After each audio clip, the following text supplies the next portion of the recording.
Were the Utes a top 10 college football team this season? Will Utah be able to beat out Georgia for Walker Lyons? And we're previewing Utah versus UCLA on the hardwood on today's episode of Locked On Utes.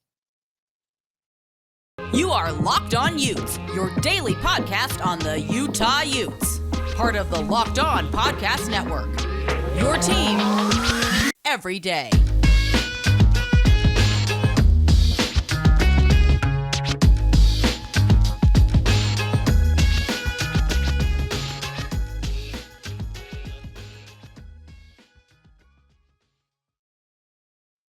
Hello, everyone, and thank you for making Locked On Utes your first listen every single day. We are available on all platforms, including YouTube. Speaking of YouTube, want to thank all of you who have helped us reach over 875 subscribers now. Growth of this channel has been unbelievable, and I can't thank you guys enough for all your support of it already in my short time hosting it now. Appreciate everyone who's ever come on as a guest, too. Special thanks to Brian Brown, especially, who's put me in this, who's come on so frequently and helped me put me in this position to succeed. So I just want to thank all of you guys again for supporting this show. You guys can follow me at JT Wistrcill. My name is JT Wistrcill, former intern inside the University of Utah Athletic Department. And you can follow our show at Locked On Utes. And if you guys comment under the video, I'll do my best to reply to as many of those as they can, as my comment section should be filled with less Penn State fans now that we're moving a little bit away from the Rose Bowl game. But hey, you never know. Appreciate those Penn State fans of you who did end up subscribing this one. And speaking of that Penn State game, obviously against in the Rose Bowl, that played a big role in where Utah ended the season in the official rankings. And the official rankings, what I'm talking about, are the college football rankings, courtesy of the AP Top 25 and the coaches poll. I shouldn't say not the committee's official rankings themselves, because they don't put together an actual ranking finalizing everything after all that's over. So we're going to be focusing on here what the AP Top 25 voted and then what the coaches ended up voting on. For comparison, as I said, we're going to be talking about, is Utah, do they deserve to be ranked in the top 10? They were by the AP writers, but they were not by the coaches. They finished just outside at 11. Coach Whittingham actually had Utah right at 10, I believe. It was 9 or 10 now off the top of my head. I forgot to, I'm forgetting exactly where it was, but Coach Witt felt like his team did. So first, let's talk about just looking at the teams that obviously are going to be ahead of Utah. Number one is Georgia. We're actually going to talk about Georgia in a little bit when we talk about Walker Lyons and their Bulldogs' pursuit of him. TCU deserved to be ranked 2, although they didn't look like the second best country, as all of us had the misfortune of watching the national championship game. Michigan and Ohio State got to be in there. Michigan 13-1 the season, Ohio State 11-2. Alabama, they had 2 losses, but they were both by close margins and in tough environments too, taking on LSU and Tennessee in those. Obviously, Penn State has to be above. Then you get into kind of the interesting ones, right? So those are the 7 locks in there. Tennessee, I think some people could be like, well, Hendon Hooker got hurt, so if they played, but hey, I mean, Joe Milton looked pretty dang good in that bowl game if you guys had a chance to watch that. So that takes us to number 8 then with the AP Top 25 teams, is the teams better than. And actually the two polls match up very similarly up to this point too. They actually have the same top 9. And then when you see 10 and 11 is where it gets slightly different. So 8 is Washington. Washington finished 11-2 overall on the season. And you know what? I think it is fair to have Washington head. When you look at how Washington ended their season, they got a strong win against Texas in the Alamo Bowl. Overall in the season, yeah, suffered a tough loss against Oregon, but actually they beat Oregon, as I'm getting my schedule all messed around. Obviously, they were able to beat Oregon. They actually lost to UCLA and then had the really tough loss to Arizona State. So yes, they beat Oregon. That was when Oregon was ranked 6 too. So that was an outstanding win, just like Utah has 2 outstanding wins against USC. But you go in over there and look at what Michael Penix was able to do with Washington. I think they had an outstanding season. I think they do deserve to be ranked higher because, look, Utah has 2 more losses than them. Of course, they also played in the extra game. The Huskies, as I talked about, they got the bowl win. Obviously, Penn State would have beat the absolute crap, I'll just say, for lack of a better word, out of Texas with the way their season ended. And the biggest takeaway from Texas from that bowl game wasn't even what happened during the game. It was what happened before the game. But Texas fans are going through it right now. We don't need to talk about Texas anymore. But Washington, like I said, what Michael Penix has done, I feel like they deserve to be above Utah based on that. I mean, they were almost selected to, if let's say Utah had lost to USC, I believe they would have been selected, them being Washington, to go to the Rose Bowl. And I think they would have earned that right because, look, they had their one bad loss and then they had one really good loss, right? You lost to UCLA is not a bad thing. We as Utah fans know that this past season. So I feel like it's fair to have Washington above. Okay, so then at 9, you get to Tulane. And look, I'm not going to lie to you guys. I do feel like if Utah played Tulane, that Utah would beat Tulane. Tulane and Utah do have one thing in common. They were both able to beat USC. What a collapse by the Trojans in the bowl game. Just something about Lincoln Riley in bowl games, man. it's been rough for him. If you look at some of the times his teams have made the college football playoff and the performances they've put up, it's just been a struggle for him over the years. But look, Tulane overall in the season, when you compare the two teams, Tulane does have the worst loss of the two. They lost to Southern Mississippi. Shout out to Brett Favre, although yeah, Brett Favre doesn't really deserve to be talked about any good light right now. Um, Also, when you're looking at the two teams, as I mentioned, just two losses. The similar USC win.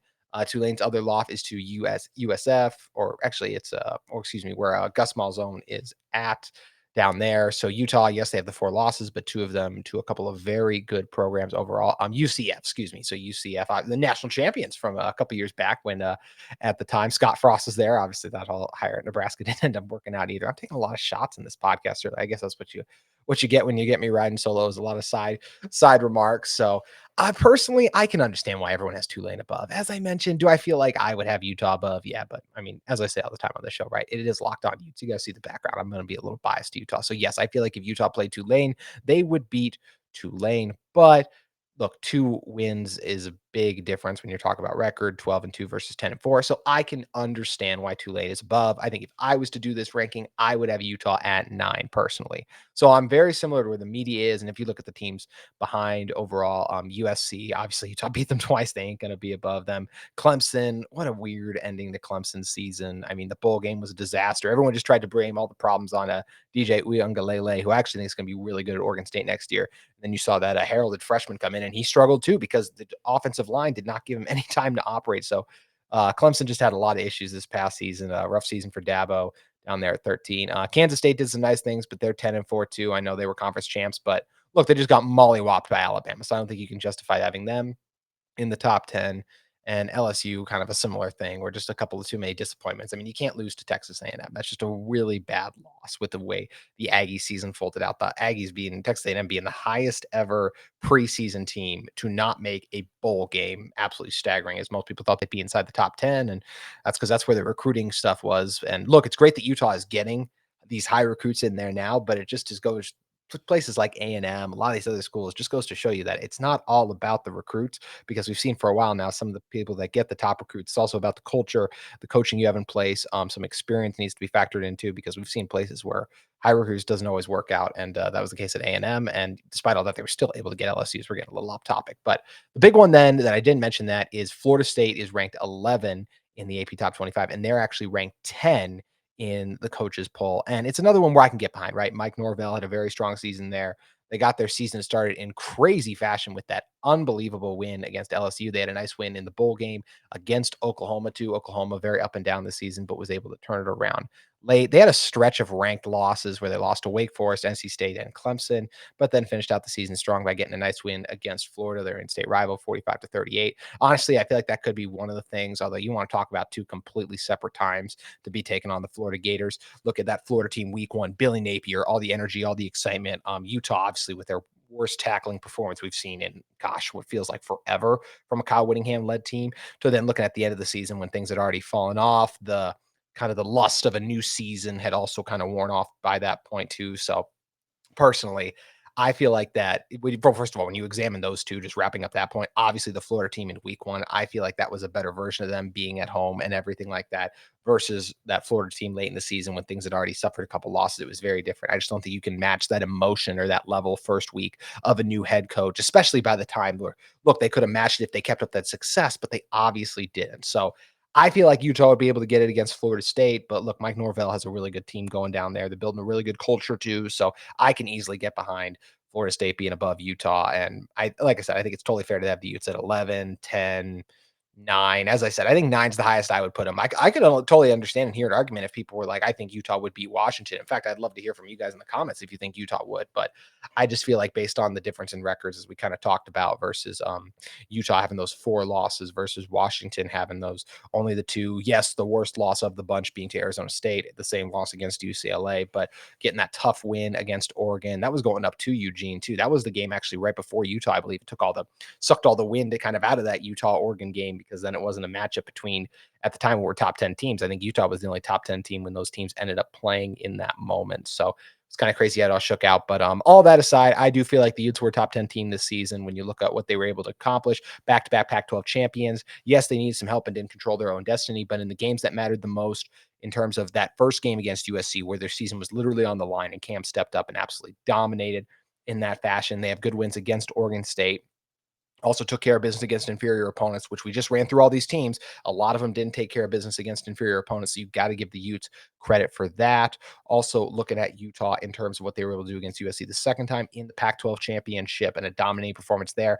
I feel like if you got a conference champion like that, who, yes, struggled against Penn State, I know Penn State had opt outs. I feel like Utah was more impacted by their opt outs. If you look at Clark Phillips' absence, and especially how much Dalton Kincaid was missed on the offensive side of the ball, with Brant Keithy not being there, the adjustments they had to make as look, Jaquindon Jackson was obviously fantastic, but with the whole thing going on with Tavion Thomas, still kind of a dark cloud. I'm not blaming that on like saying that's the reason they lost the Rose Bowl, but I'm just saying I feel like Utah was more impacted by their absences than Penn State was. I do feel like the Utes, as a conference champion, belong in the top 10, but have no quips with them being at 11. 12 is a little bit of a harder sell, but anywhere from 11 to 8, honestly, I can get behind. So I feel like that's a fair place to have the Utes. And one thing that's nice for the Utes in terms of recruiting is, hey, anytime you're back-to-back Pac-12 champs, you're going to see a recruiting bump. We saw that with a lot of the 4 stars in state and a couple out of state too, coming to the University of Utah. But the Utes are still in the hunt for a top tight end in Walker Lyons. Unfortunately, they got to compete with the Georgia Bulldogs to try and get him. We're going to talk about that rivalry going on in terms of that trying to get a commitment in a moment. But first, I want to talk to you guys about our friends at betonline.net. BetOnline.net is your number one source for sports betting info, stats, news, and analysis, all college basketball, NBA, NFL playoffs. It's all available at BetOnline all season long. They've got it all, including NHL too. And we're not even that far away from baseball starting up again. I know it feels we're still a little bit off, but it'll be here before you guys know it. So make sure you guys head over to BetOnline. You can also get sports podcasts there. They're the fastest and easiest way to get your betting info. Head to their website today. Use your mobile device to learn more. BetOnline, where the game starts. All right, focusing back in. When you're talking about this Utah team, I think it all actually kind of ties together when you're talking about Walker Lyons, if he's going to go to Utah, Georgia. I believe Stanford is still in the running. USC also talking to. Look, personally, I feel like this is going to come down to USC. I mean, not USC, sorry. If it's going to come down to Utah or Georgia, I could totally be wrong. But when you're a tight end and you're looking at places to go, I think it makes a lot of sense to pick those 2 schools. You look at what Utah's been going through now. Walker, by the way, is a 2023 guy. Hasn't committed yet, but he's just going to be a late commitment at this point. It sounds like he was locked into the Cardinal as of the summer, but then decommitted with David Shaw kind of stepping down and everything going on there with Stanford. As I said, Stanford's still in the running. And look, they've produced some tight ends at a high level too. I think back to guys like Zach Ertz. Benjamin Urosic actually announced he's coming back to school. Big get for the Cardinal in 2023. So it'll be interesting to see that. But look, wherever Walker ends up choosing, if he does go, even if he went back to Stanford, he's going to be playing next to an elite tight end. If you go to Utah, you're playing next to Brant Keithy. If you go to Georgia, you're playing next to Brock Bowers. Yeah, Brock Bowers is coming back for a 3rd year. I think people forget because like he's been dominating for 2 years now. And yeah, that's how good he is there. So I think it is interesting when you're talking about Walker Lyons, a 6'4", 230, 4-star tight end, absolute uber athlete. He can also get it done in terms of run blocking. But the biggest reason you're bringing this guy in is because of the plays he can make in the passing game. Guy who can go up and get balls, really athletic, strong route runner too, sticky hands. I think he's a phenomenal prospect and absolutely deserves his 4-star rankings. So like I said, I just do feel like this is coming down to Utah versus Georgia. And I think it's going to be really tough for Utah to get Walker Lyons. I would love to lie to you guys and be like, I think that Utah's going to bring him home. But I think that when you're going to deciding between Utah and Georgia, I think the answer is pretty clear if you're Walker Lyons. And I think the reason for that is let's think, what does Walker more than likely want in a college home? Because what do most players want when they're picking their college? They want the chance to win and they want the chance to be developed into an NFL guy who can who they want to go somewhere where their skills and talents are going to be maximized and elevated to help them get the opportunity they've been dreaming about since they were kids. Yeah, these guys dream about producing in college too, but the ultimate goal is to get to the NFL. And even though the NIL bag is nice, it's nothing like an NFL bag. So when you're looking at the two, first, let's go. Who is going to develop you better? I actually think you could argue that I think Utah's. I think Fred Whittingham Jr. is a fantastic tight end coach. I think Georgia's no slouches here. I think this gap between 1 and 2 is very even there. I think Georgia does a very good job developing tight ends. We saw early Brock Bowers has been early, able to come on. Washington for Georgia, their number 2 tight end. He's an absolute monster out there, and I think he's going to make some noise at the next level too. We know Dalton Kincaid is going to be a second-round pick too. So I think either place you're going to get developed and you're going to get an opportunity to produce and do some things.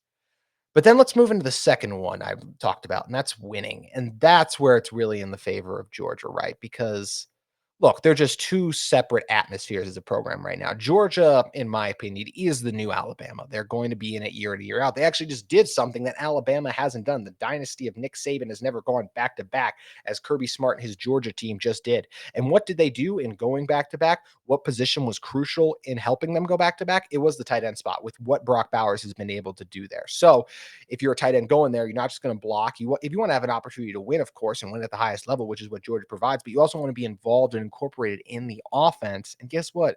That's what Georgia offers for tight ends with special players like Bowers. As I said, I believe Washington actually is going to the NFL after this year. I can't remember if he's a senior or maybe he is coming back. So maybe that's the one thing Utah could have, right? Is maybe you could pitch him in on coming in right away. But you also got Thomas Yasmin at Utah. And I do think Thomas Yasmin in his first year, or excuse me, Thomas Yasmin, with how many years he's been with the team, is going to be a better tight end than Walker Lyons in his first year. So at best, Walker's the second guy at either of these programs. At worst, he's the third. That part of it isn't a huge difference, but if you're going to Georgia, you have a chance to win a national championship. And I just think something like that is extremely hard to pass on. When you also know you'll be involved in the offense, you're going to be in world-class facilities. Utah has some very nice facilities. Georgia's upgrading their facilities. They're spending $80 million on it to get those kind of in the bag. So I just think it's going to be very hard for Utah to pull off. On3's taking quite the hit today. I don't know if you guys have been following kind of what's going on with the Florida quarterback, but they say 60% Walker's favoring Georgia. And look, we saw the bump in recruiting Utah got after winning back-to-back Pac-12 championships, right? Georgia's going to get a recruiting bump for being back-to-back national champions. And I do think that's what's going to happen in this case. And I think in the end, they're going to be able to lure Walker and get him to come in because of that opportunity to develop at a high level and that opportunity to produce early on and be a huge factor in a team that's winning national championships, which when you talk about the difference in Utah, I think when Utah expands, when the playoff expands, which Walker's going to be still have 2 years of eligibility when that is going on, Walker will be a part of whatever team he's going to. He'll be able to help them maximize that opportunity to go to the next level. But going back to the expansion thing, if you're looking at what's Utah's ceiling in an expansion, I mean, the world's best case scenario is what TCU just did. I think more realistically, it's making the 12-team playoff, winning one game, and then probably losing the second, maybe winning your second game too. But after that, I think that's just where it gets really hard. But hey, TCU gave me hope for at least making the national championship game. I can't say they gave me hope for any program that's not one of the dominant powerhouses, being the Ohio States, the Alabamas, LSU when they're clicking on full cylinders, the Georgias. Outside of those kind of four programs, I'm sure there's other ones that could eventually get to that level, but it just feels like everyone else is kind of going to be a flash in the pan. Like I said, Utah's not in that group, so their best is making the playoff and then more than likely getting at least one win in the expanded version. But then after that is when it gets really tough. So I do think Walker's going to end up a Georgia Bulldog. I just think what they can offer is a little more alluring in terms of being involved in the offense. As I said, producing early on. Brock Bowers is putting up numbers as a freshman. No reason to expect Walker Lyons couldn't do the same, especially with how much Georgia just blows people out. I think if you could play right away, even if you are the third or fourth guy on the depth chart, because it's like, hey, they're going to rest the other guys because in the second half, you're going to be up by 60. And I don't know if you guys saw Georgia's schedule next year, but my goodness, talk about some cupcakes mixed in with a few decent games. I'll say that. But I mean, crap, Utah starts the season tougher with Florida at home and then Baylor and even their road schedule. I mean, Utah's got to go to Oregon State. Then you talk about Utah having to go to USC. Also, Utah has to head out and go to Washington. Those are all a lot tougher games, I think, overall than Georgia has. I mean, Georgia has to go to Tennessee, but still no Hendon Hooker. I think Joe Milton's good. He's no Hendon Hooker. I don't expect Tennessee to be a top 5 team again next season. So versus I think USC, Washington, Oregon comes to Salt Lake. Those are all teams that are going to be flirting with, I think, the top 10 and could be even higher. So I do feel like Utah has a tougher schedule in that regard. As I mentioned, just basically main takeaway from this, Walker Lyons, more than likely to me, is going to be a Georgia Bulldog. I will be ecstatic if Utah is able to sell him and Fred Whittingham is able to work his magic. It's not wise to doubt Fred Whittingham Jr., Kyle Whittingham and his staff when it comes to bringing in talent, as they've done such a good job of since the Pac-12 championship. But I just think when your choice is Utah or Georgia, you guys too take your bias Utah out of it, like us growing up being out here, which program would you choose? Hard to turn down Georgia. So I agree with the on3 and agree he will eventually end up as a Georgia Bulldog. So that's going to do it for our football talk. But when we come back in a moment, we got to talk about the Runnin Utes taking on UCLA. The Bruins currently the 7th ranked team overall in the country. It's going to be a tough game for the Utes heading out to Southern California, but they'll have an opportunity to get the upset. And I'm going to tell you how they could go about doing it, doing something where UCLA hasn't lost a game since November 20th. So nearly 2 months. It's a tall task for these Runnin Utes, but I think they got a chance to do it. But first, I want to tell you guys about our friends at Built Bar. Looking for a delicious treat, but don't want all the fat and calories, then you got to try a Built Bar.